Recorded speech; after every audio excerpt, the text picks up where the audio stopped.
O requerimento requer a criação de comissão parlamentar mista de inquérito com a finalidade de investigar os atos de ação e omissão ocorridos no último dia 8 de janeiro nas sedes dos 3 poderes da República. O argumento de que infiltrados do governo fizeram parte dos ataques aos prédios dos 3 poderes em 8 de janeiro deste ano. Mas, obviamente, com o governo agora dizendo que também quer, depois das constrangedoras imagens, fica nítido que o PT e os seus aliados mais próximos querem tentar reverter a narrativa, contar uma série de falsidades, como é da tradição deles, para fazer parecer que, na verdade, tudo que aconteceu ali no âmbito do GSI teve influência, inclusive, do governo que já tinha deixado. Lula era contrário à criação dessa comissão, sob o argumento de que as investigações já estavam sendo realizadas pela Polícia Federal. Nós temos instrumento para fiscalizar o que aconteceu nesse país. Uma comissão de inquérito, ou seja, ela pode não ajudar e ela pode criar uma confusão tremenda. O que nós podemos investigar numa CPI que a gente não possa investigar aqui agora? Nós estamos investigando, tem 1.300 pessoas presas.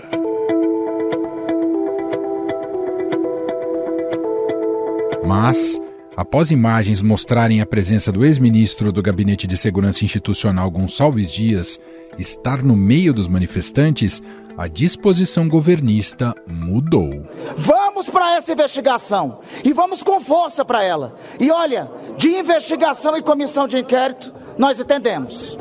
Se estão obstruindo por essa CPMI, ouçam bem claramente, queremos a investigação. Queremos porque no 8 de janeiro tiveram 3 vítimas desse país. A República, a democracia e o atual governo. A CPMI dos atos de 8 de janeiro será composta por 32 cadeiras, sendo 16 senadores e 16 deputados. Os nomes serão indicados pelas lideranças dos blocos partidários na Câmara dos Deputados e no Senado. O maior bloco da Câmara, composto pelos partidos União Brasil, PP, PSDB, Cidadania, PDT, PSB, Avante, Solidariedade e Patriota, deve indicar 5 deputados. O segundo maior bloco, formado por MDB, PSD, Republicanos, Podemos e PSC, tem direito a 4 vagas. A federação composta por PT, PCdoB e UPV terá 2 deputados. A federação do PSOL com a Rede Sustentabilidade terá 1 vaga, assim como o Partido Novo, que deve fazer um rodízio de parlamentares. Já o PL, partido do ex-presidente Jair Bolsonaro, terá 3 vagas. O governo não tem candidato a presidente nem candidato a relator. Isso tudo é definido no âmbito aqui do Congresso Nacional.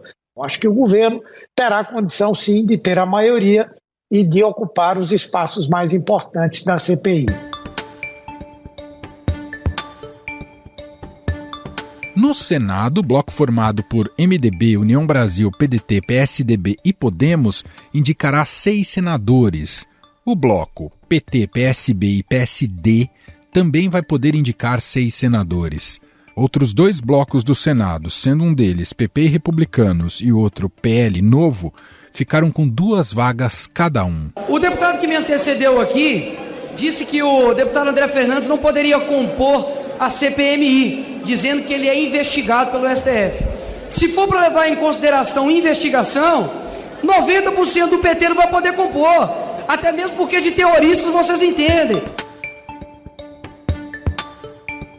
Em 20 segundos vamos falar sobre a disputa pelos principais cargos da CPMI e as estratégias de oposição e governo numa entrevista com o cientista político e professor do INSPER, Leandro Consentino. O mercado de trabalho tem exigido cada vez mais que os profissionais se mantenham em um processo constante de formação e aprendizado. Por isso tem ganhado força o conceito do Long Life Learning, dispensando totalmente o etarismo. Afinal, universidade tem idade? Vem descobrir no podcast patrocinado pelo Senac, aqui no canal do Estadão Notícias. Estadão Notícias. Presidente e relator da CPMI dos atos de 8 de janeiro.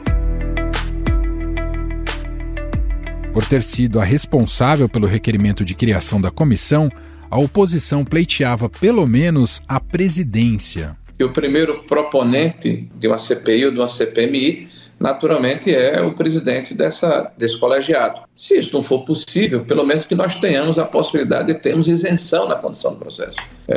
Alguém da oposição na presidência, alguém do governo na relação. E Arthur Maia, que é do União Brasil da Bahia.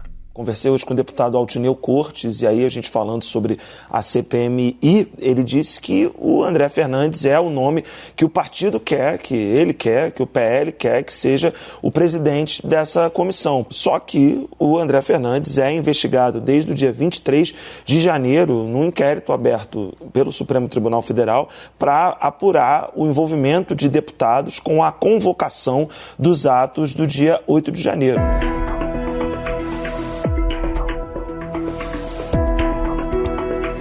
A relatoria deve ficar com um senador, que será escolhido quando for definido o presidente da comissão. Indicações à parte, a estratégia da oposição e situação já estão desenhadas. Por um lado, os governistas defendem que as invasões ocorridas em Brasília foram realizadas por bolsonaristas instigados por Jair Bolsonaro. Desde a invasão, o ex-presidente tem negado seu envolvimento no episódio. Nunca saí fora das 4 linhas, alguns me criticam por causa disso, mas nunca saí fora das 4 linhas. Que lamento o que aconteceu dia 8, é uma coisa inacreditável, infelizmente. Do outro lado, a oposição afirma que o governo teria sido negligente ao não tomar medidas de proteção em relação aos prédios, apesar de alertas de órgãos de segurança e de inteligência sobre os riscos de invasão. Afinal, o que devemos esperar dessa CPMI? Ela será benéfica para o governo ou para a oposição? Sobre o assunto, vamos conversar agora com Leandro Consentino, cientista político e professor do INSPER. Tudo bem, professor? Seja muito bem-vindo. Tudo bem, Manuel? Prazer estar aqui com você novamente e com o pessoal do Estadão Notícias. Professor, bom, resultados de CPI são sempre imprevisíveis, né? Tem aquela máxima na política que diz que se sabe como começa uma CPI, mas nunca sabe como ela termina. Agora, essa é uma CPI, pelo seu mérito, digamos assim, que claramente é mais desfavorável à oposição e ao bolsonarismo.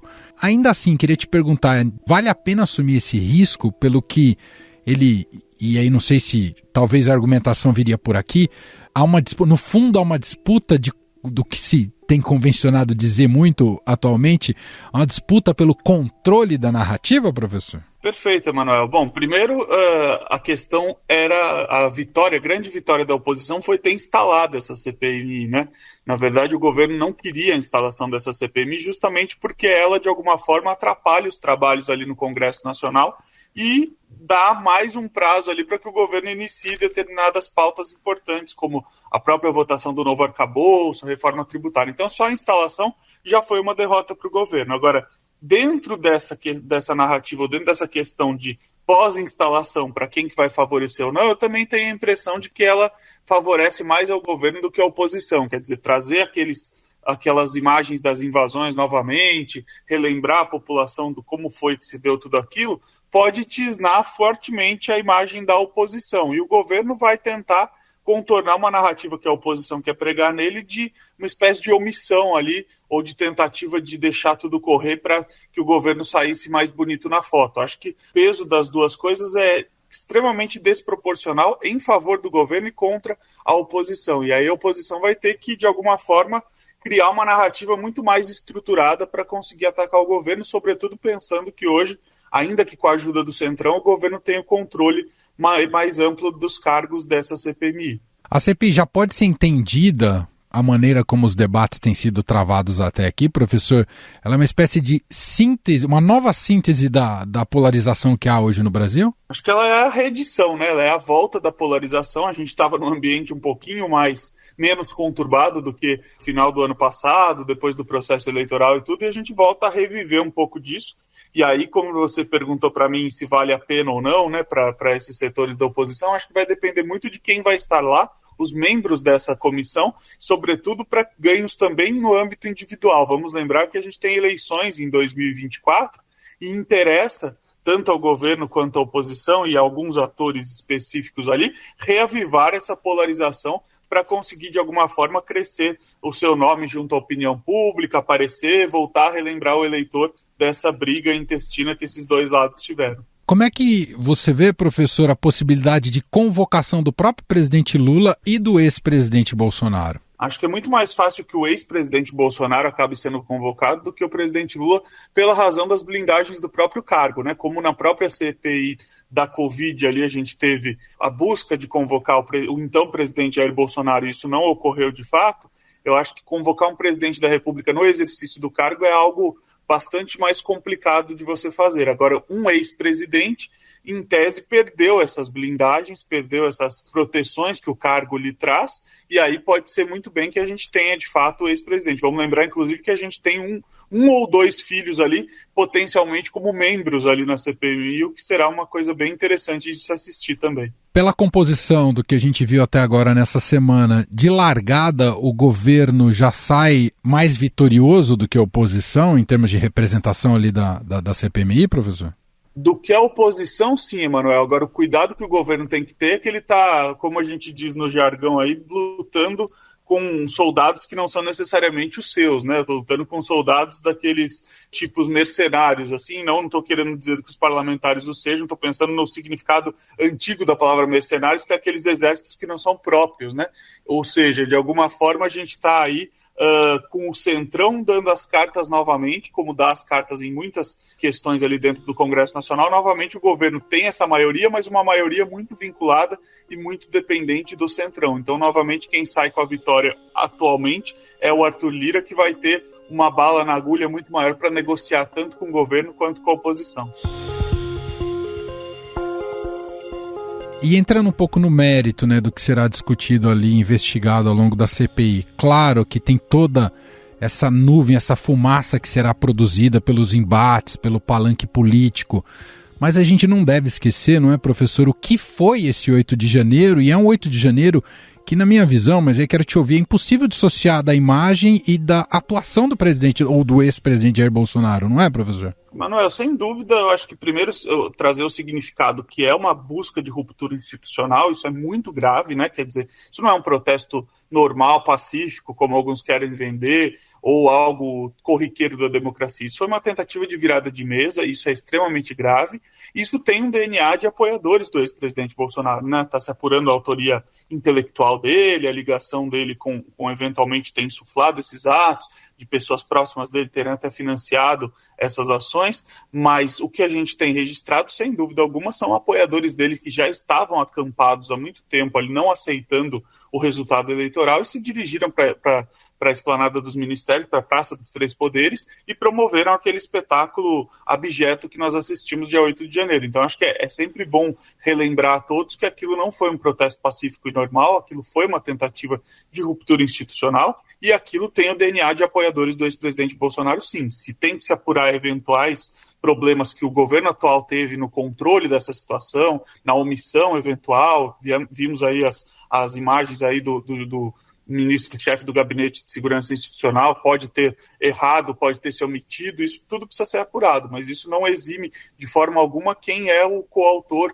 ou quem são os coautores dessas denúncias, e isso está sendo apurado não só nessa CPMI, como em apuração judicial própria, onde já 100 pessoas já foram tornadas réis, eventualmente mais 200 serão, e aí a gente está vendo o tamanho do estrago realmente que aquilo causou não só aos edifícios, mas ao simbolismo da nossa democracia e da nossa república. Esses parlamentares, no fundo, professor, têm uma grande oportunidade de fazer uma investigação, ou assim esperamos, né? De fazer uma investigação séria para um fato muito lamentável da nossa história recente, não é? Ou se espera um pouco dessa responsabilidade. Se ela será cumprida é o que a gente vai acompanhar, não é, professor? Sem dúvida, Emanuel. A gente teve essa missão também importante delegada aos parlamentares durante a questão da pandemia. Eu acho que ela foi bastante bem cumprida no sentido de trazer muita coisa à luz.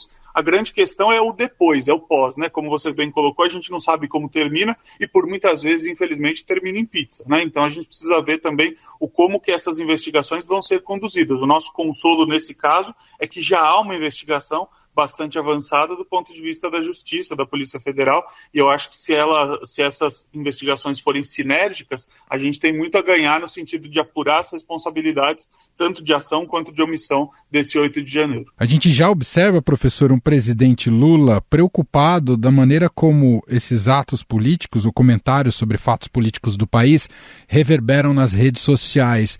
Hoje, muito do fazer político, não basta ter um bom desempenho na CPI, precisa entender como seus apoiadores vão reverberar aquilo no ambiente digital. Isso é fundamental para o fazer político de hoje? É a nova forma de fazer política, né, Manuel? Não só os apoiadores, como também os eventuais opositores também, né? Quer dizer, hoje mesmo a gente teve uma cena ali em que um senador tentou entregar uma miniatura de feto ao ministro dos Direitos Humanos e ele barrou a tentativa já na hora para não receber aquilo, para de alguma forma isso não gerar uma foto, não gerar um meme, não gerar um filme. Então você veja como a gente tem que estar sempre atento, não só à dinâmica parlamentar como ela sempre foi, mas também a esses eventuais, vamos dizer, vou até usar a expressão do ministro, eventuais iniciativas teatrais que a gente assiste aí, e com certeza a CPMI vai ser um palco importante e frutífero para isso, razão pela qual os membros têm que tomar um cuidado redobrado, não só com a dinâmica parlamentar, como também com a produção de eventuais performances que seus colegas façam e venham a atingir determinado andamento daquela apuração que eles estão buscando fazer de forma mais séria, a gente espera de forma mais séria possível. Agora, como você muito bem destacou, professor, o governo inicialmente tinha muita preocupação com essa CPMI. O quanto ela afeta na prática as pretensões do governo, principalmente na sua agenda econômica? Eu acho que ela dificulta, porque a gente vê o esforço do Congresso Nacional, que deveria ser totalmente focado na construção do novo arcabouço, na aprovação da reforma tributária, quiçá outras reformas como a administrativa, ser diluído aí em uma comissão parlamentar de inquérito, que no que pese ser muito importante o assunto que ela traz, são esforços que são envidados em outra direção. E vamos lembrar que a gente não tem só essa CPMI, né? Ontem mesmo já foram instaladas mais 3 também, uma sobre o movimento do Sem Terra, outra investigando a questão de fraudes nas lojas americanas e, por fim, uma apurando aquela questão dos jogos ou das apostas em jogos ali. Então, quer dizer, são mais e mais esforços que vão sendo pulverizados e que não estão concentrados naquilo que o brasileiro realmente precisa, que é uma discussão a fundo e que é uma rediscussão da nossa questão socioeconômica, a questão de metas a cumprir, tanto do ponto de vista da inflação, do gasto público, quanto nessa mudança urgente do pacto tributário que nós temos aí, que já sabemos que custa muito ao nosso PIB e ao nosso crescimento econômico. Para a gente fechar, professor, queria te ouvir um pouco também do papel, influência e poder de Arthur Lira com essa CPMI. Manuel, como a gente já pontuou, é um papel amplo, né? Um papel grande que Arthur Lira volta a reconquistar aí. De alguma forma tinha sido debilitado, primeiro porque o orçamento secreto terminou por vias, pelo menos pela via mais natural que tinha ali sido descoberta por vocês mesmo do Estadão ali, então o Supremo pôs um fim nessa questão. Depois tinha sido debilitado também por aquela disputa ou aquela briga com o presidente do Senado, Rodrigo Pacheco, mas agora volta a mostrar que tem força, né? Tem força porque editou um bloco, o mais amplo bloco dentro da Câmara dos Deputados, e esse bloco vai, de alguma forma, ter prerrogativas de indicar membros ali.